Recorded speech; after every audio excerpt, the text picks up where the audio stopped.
Good evening, class. My name is Rolinda McCarthy. We'll be talking a little bit more in depth around how our words and our actions impact the society that we live in the way of how do we use microaggression and how do we react to microaggression. What is microaggression? Trisha, could you read this for me? Brief and commonplace daily verbal, behavioral, or environmental indignities, whether intentional or unintentional, that communicate hostile, derogatory, or negative messages to target persons based solely on their marginalized group membership. So, for example, if I walked in a room and I saw somebody that had a scarf on their heads, would my first assumption be they must be from the Middle East? And should I protect myself in some way? Right? That would be a form of microaggression, nonverbal. A verbal microaggression would be, I'm unsure where you're from. Are you mixed? Right? So these are assumptions that we assume are not painful, but we do not know the impact that it has on the person that we're referring to. What are the causes of microaggression? So in our daily lives, we are impacted by ongoing stress, whatever that is, family, school, just living. We still have our stress in our daily lives. No one life is without challenges. We go through life, we have our challenges. But just to think that you have another set of people there just assuming something about you. People can be rude regardless of their identity. Most times microaggression are identified with more than people that are not minorities, right? But the realization is that even in classes of minority, microaggression exists. It is easier to emphasize if we have the same experiences that is the same. For example, I think I can relate to you, so we can have a conversation about someone else, right? Not necessarily the case. It's like you might be her friend and you might be really offended because we've spoken. Mm-hmm. But I feel more comfortable talking to you about some of the biases and the ability to be microaggressive about another person. Microaggression happens in addition to everyday stresses in our lives. So we're walking along, I'm thinking about all the bills I have to pay, all the things I have to do, and then I walk into a room and a person goes, whatever. Or I walk in and somebody's just following me and watching me and looking at me like, why? Because a black woman just walked in the room, right? I'm going to give you some examples of verbal microaggression. For example, Mike, could you read that? You're a credit to your race. Okay. Trisha. I thought all Asians were good at math. Tay. You don't look that gay. Toya. You're so articulate to a person of color. Let's think about unspoken microaggression. These are things that people do without words, right? We say it, we think, we act, right? You're walking into a store, right? And you go around the corner, you see a guy walk around with you. Then you go into the shoe section. He's there as well. Why is he following me? So the assumption would be because a black person is in the store, there's a possibility that they might be what? Stealing. Right. other people repeatedly served ahead of you, even though you're standing there, right? You're at a counter, you're waiting to be served, and that they're like, who's next? Who's next? Who's next? Because the assumption is you don't have any money. Why are you at that counter? Why are you wanting to be served? I have other people that I know are going to buy my product. Having a pedestrian walk next to you or walk by you and clutch their bags. Why are they clutching your bag, Mike? Because they're thinking that you're gonna rob them. Correct. And that's the last thing on your mind. You're just trying to get to the bus. You're just trying to get to your parked car, right? But the assumption is that a black man is walking down the street, and I have heard the likelihood of being robbed by a person of color, right? I'm gonna let you listen to this little video, and then we'll talk a little bit more about what's going on in this video.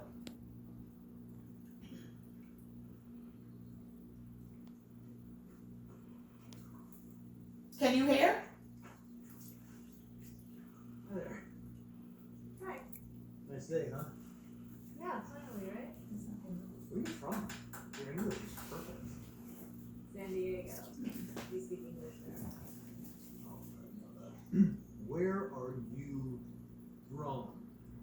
Well, I was born in Orange County, but I never actually lived there. I mean before that. Before I was born. Yeah, like, well, where are your people from? Well, my great grandma was from Seoul. Korean. I knew it. I was like, she's either Japanese or Korean. But I was leaning more towards Korean. Amazing. I'm Shastina. There's a really good teriyaki barbecue place near my apartment. So I actually really like kimchi. Cool. What about you? Where are you from? San Francisco. But where are you from? No, I'm just American. Really? You're Native American. No, just regular American. Oh, well, I guess my grandparents are from England. Oh, well. Hello, Governor! What's all this then? Drop the ball to you. Let's go sporting. Double, toil and trouble. Montague, beware Jack the Ripper. Bloody hell! Cheerio! I think your people's fish and chips are amazing. Really? Weird? Must be a Crane thing. So you see how when he was doing it, there was not a problem. But when it came to her doing it, she's weird. Why do you think that's the case? Wait, why do I think that he feels that way? Right. So one of the things, he was so quick to go, where are you from? Where are you really from? But when she reversed the tables on him, he was like, okay, you're really weird. This doesn't even make sense. Why do you think that was important? Because he unconsciously doing it. He's just saying the first thing came to mind because he thinks that's a normal thing to do when he doesn't really know that he's really offending the next person. And then when it's tables turned on him, he doesn't know how to react because he's never experienced that before. Correct, because it's always been towards a minority group, right? So when you're flipping it back on them, it's like, what's really going on? I really didn't sound like that. This was absolutely ridiculous, right? Even still, I don't even think he got that. Right. He went away with she's crazy, right? Intent versus impact. Microaggression may or may not be intended, right? So in our day-to-day lives, we have levels of language, expressions that we use, and we're not using it because we're trying to be derogatory. We're just using it because it's part of our norm, the way we speak, our cultural sameness, right?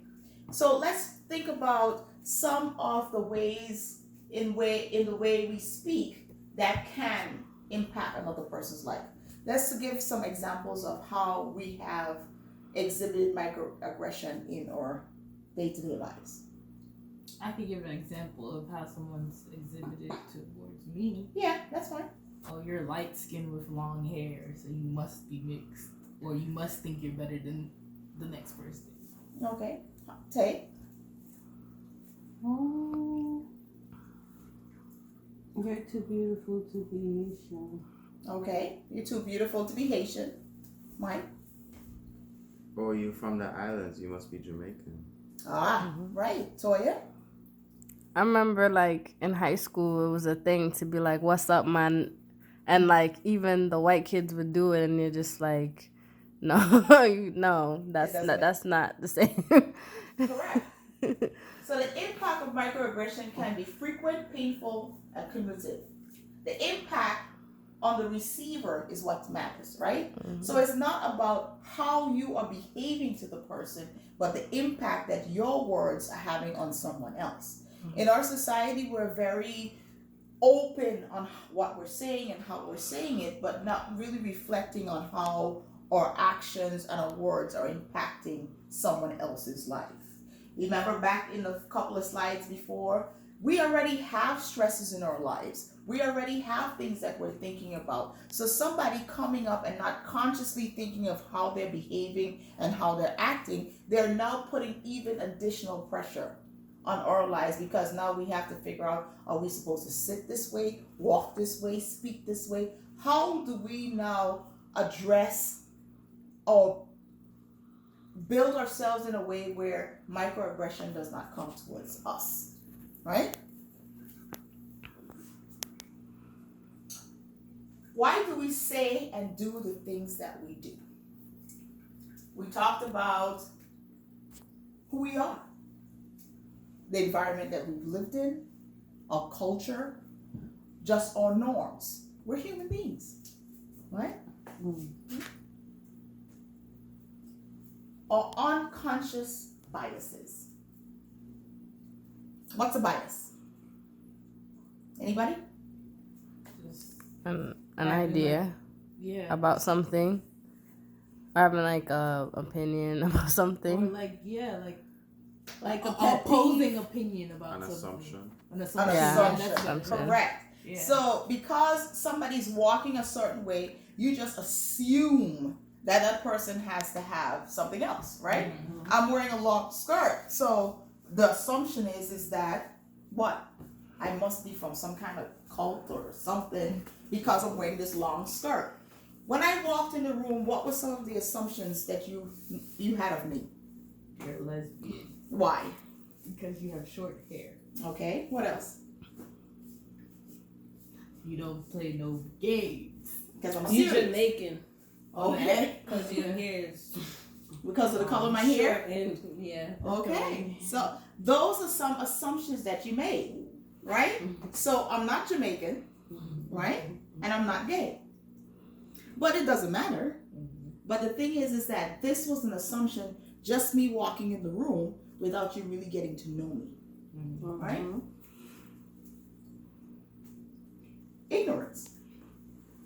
So microaggression is rooted very strongly in racism, in prejudice, in the understanding that another group is a little bit more less than the other. So you're less than me, so I'm going to make you feel bad because you're less than me, right?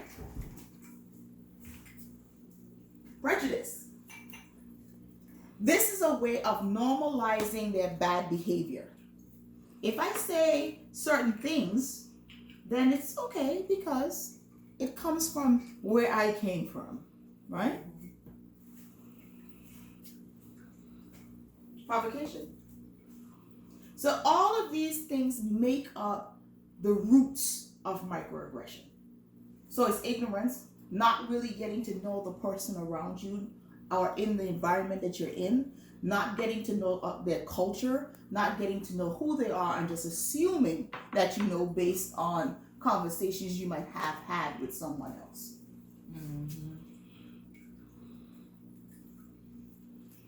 Types of socially driven microaggressions. So when we think about microaggressions, it comes from our day-to-day interactions, but then it leads up into a bigger picture, right? Physical. Minorities are prone to high blood pressure, obesity, and cancer. You have statistics around the world that say this, right? But the reality, is it true? Or is there some level of microaggression that plays into these norms? Mental and cognitive functioning. Minorities have minimal educational resources. So admissions into a higher education institute like Harvard or Stanford is based on affirmative action. But the realization that if you find people of color within an institution of higher learning is because they earned it. And it's not because of the color, affirmative action. That's where you see a microaggression leading into the bigger picture of society. Health effects. So we talked a little bit about we have our stress on a daily basis, and now we have to combat somebody else's ignorance, somebody else's prejudice, somebody else's assumption of us.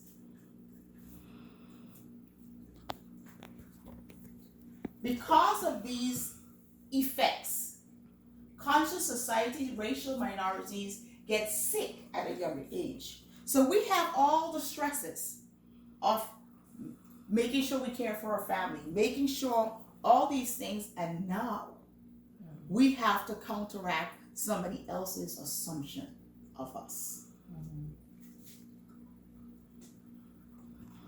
We have more severe illnesses, right? It states that our lifespan is 5.5 years shorter, even when controlling educational level, society, economic status, and health behaviors. We're still at the shorter end of the totem pole when it comes to survival because of all the other things that are piled up on us on a daily basis.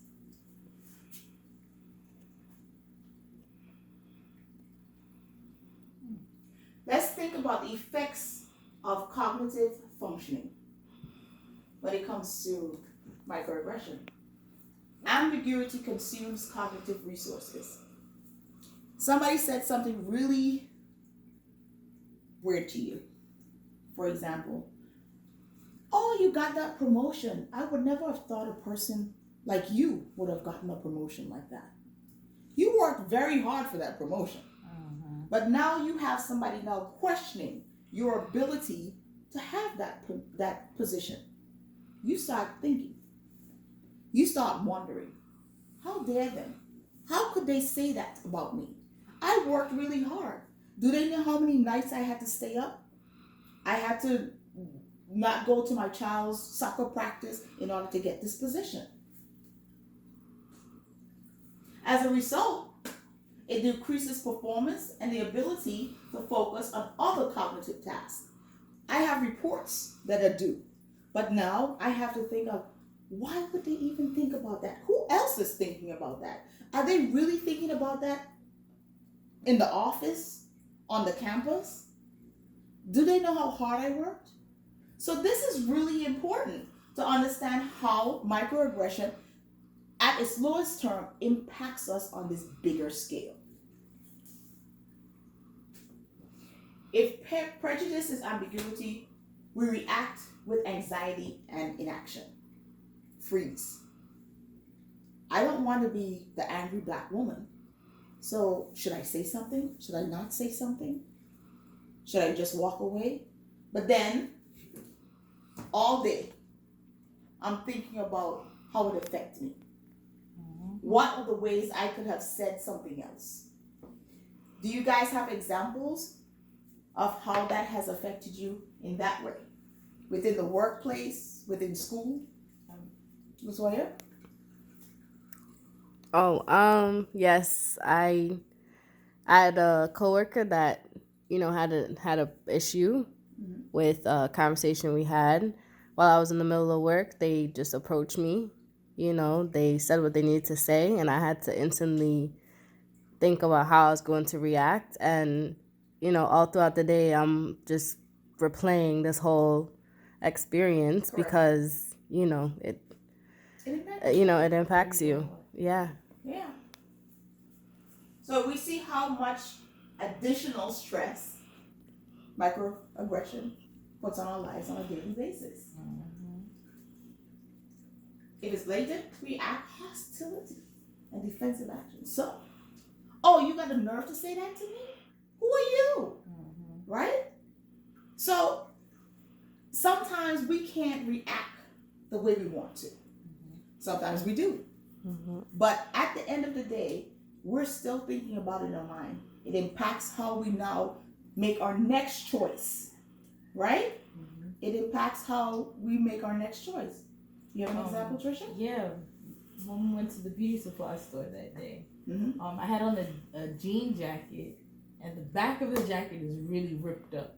Oh, I mean, right now it's I threw the jacket away. It's pretty bad. But this lady walks up to me randomly and is just like, "Did you buy that jacket from the store? Or did you do that yourself?" I was like, "No, I didn't buy it from the." I was like, "Yeah, I think I said something like that. I bought it from the store, but it wasn't like this." Oh, I was about to say, because if you bought that from the store, like start laughing about my jacket. But then I'm sitting there like, one, nothing like that should really make me that upset. But it really upset me because it's just like, how did you feel like it was okay for you to even come and say anything to me? And then you thinking like, well, look at yourself, like. How you gonna talk about me and look at you, Correct. So that was definitely a big moment of that. Like, and then you just like it really threw me off. Like Mom too, she was there too. So she was like, all of us, we were both like taken aback. Like, what are you saying right now? Like, Correct. Or I remember when I had dreads, right? I would get people coming up and go, "Is it soft? Are your dreads soft? Could I touch it? Do you put it up when you go to work? Do you let it down? Does it affect how you do your job?" It was a lot of questions around how I wore my dreads. So again, minorities have to be even more conscious of the way they dress, even more conscious of the way they speak, even more conscious of their whole self imagery because of microaggression. So examples, you gave a couple of examples. Trisha, you gave an example about when you were in the store. Tay, do you have another example that you can give of how could microaggression now impact just you as an individual in the day that it happens? So you heard the language and now it's affecting you on a daily basis.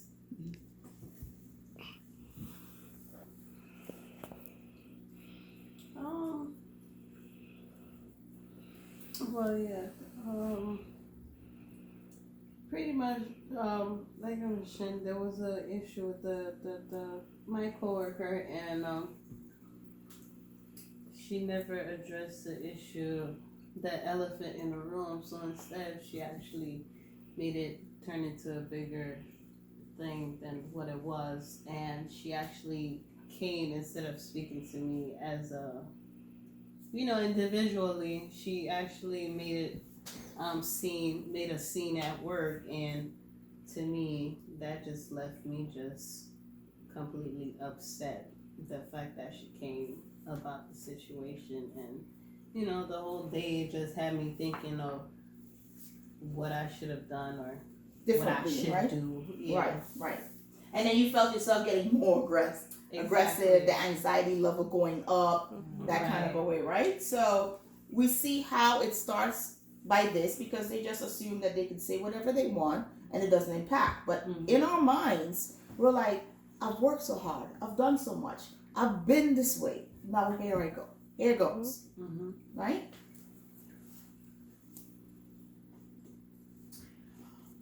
As individuals, and I strongly believe that we are our brother's keeper.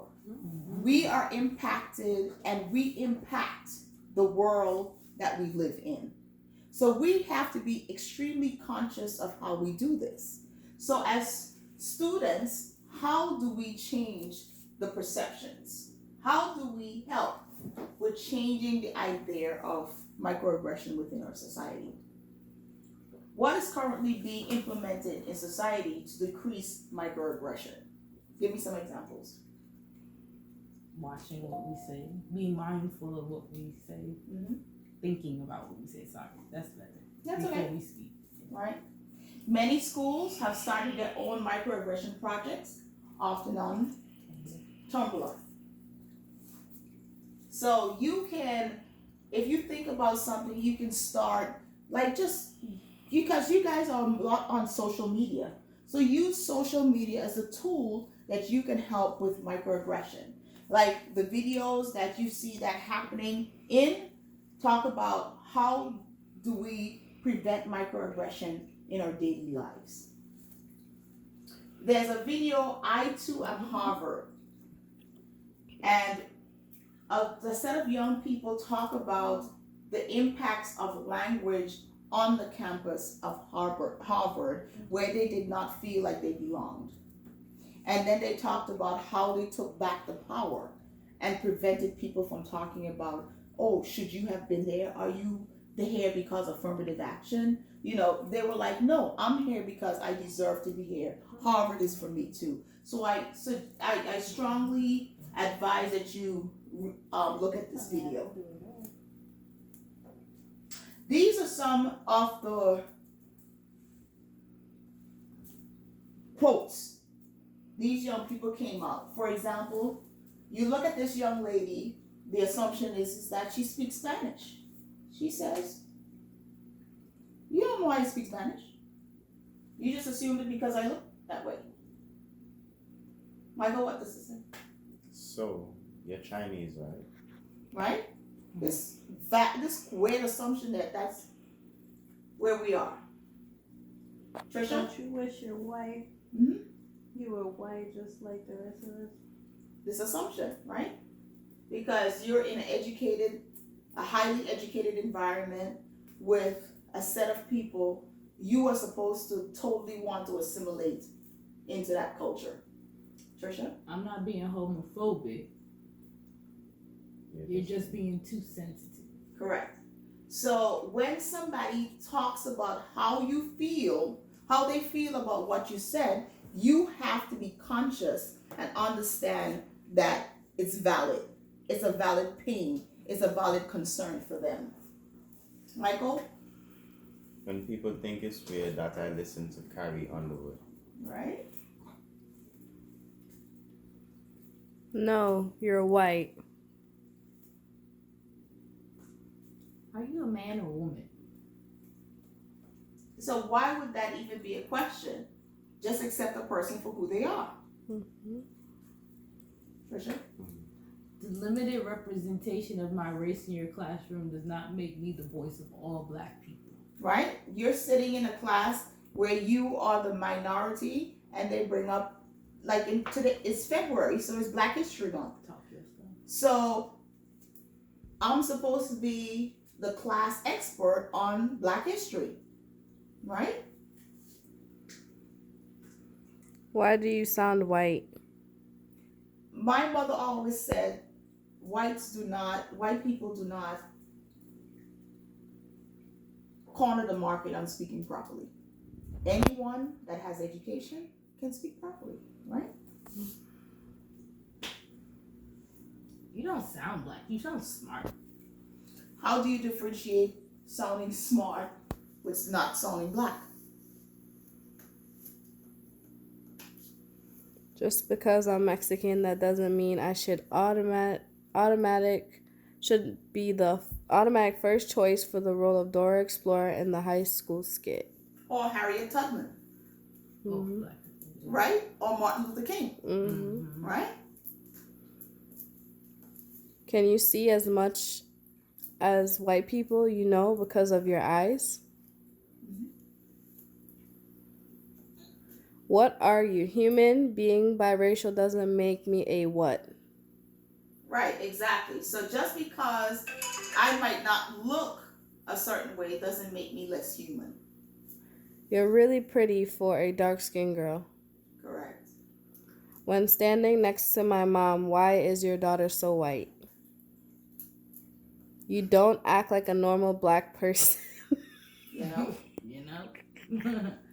No, where are you really from? So what's your hair look like today? She said as she pulled off my hat without permission. The audacity, right? Mm-hmm. So, what can we do to impact change? Again, we are the change that we want in this world. That's what Gandhi says. So, assume we're part of the problem. How we react, how we interact on a daily basis. Be interested in how our behaviors are affecting others. Be willing to learn, reduce ignorance, right? Test our levels of microaggression. So I also included a test to see your levels of microaggression, and I also included the video White Privilege, the impact and the invisible knapsack. Really good. What else can you do? Give me some examples of what else you can do. To fight against microaggression. Yes. Still go back to what I said earlier. Basically, think before you speak about something. Mm-hmm. Kind of evaluate your thoughts a bit. Awareness program. Right? Be very aware. Really good, Michael. Discuss your experiences with other friends. So even though you guys might be friends, the impact of microaggression might be different. Michael, because you're male. Trisha, because you come from the Caribbean.